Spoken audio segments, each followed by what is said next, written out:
Assalamualaikum, Sampurasun. Wilujeng kawarga Jawa Barat, semuanya semoga sing pada sehat, rezekinya lancar, kesulitannya segera dimudahkan. Pagi hari ini biasalah saya berjalan dan saya mengucapkan terima kasih ya pada para pihak yang mengkritik saya terhadap kebijakan yang dilakukan, dan itu bagian dari demokrasi. Saya juga mengucapkan terima kasih pada salah seorang penyelenggara travel yang secara terbuka mengkritik saya karena dianggap mematikan usaha mereka. Saya tegaskan di sini ya, travel itu kan penyelenggara kegiatan perjalanan wisata. Kenapa harus menjadi objeknya anak sekolah?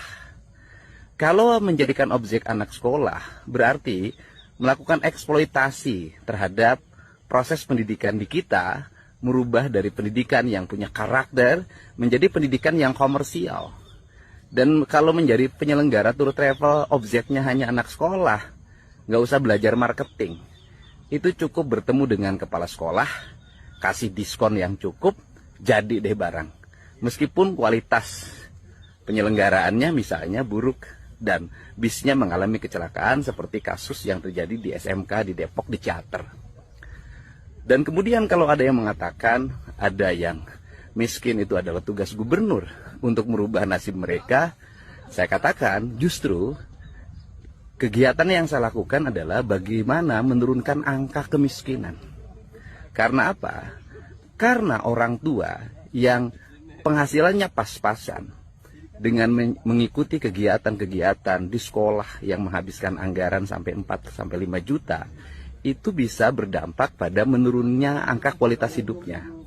Bahkan mereka bisa pinjam ke sana kemari, ke pinjol, kemudian ke rentenir, bank emok, kemudian juga bank keliling, yang pada akhirnya menjadi pembebanan ekonomi dan angka kemiskinan menjadi semakin meningkat.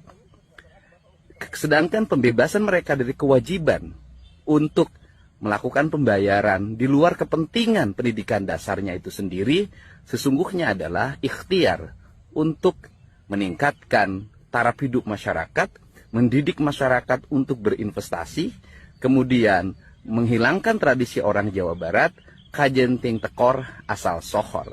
Ini adalah ikhtiar kami. Dan negara mensubsidi pendidikan triliunan menjadi tidak bermakna. Karena apa?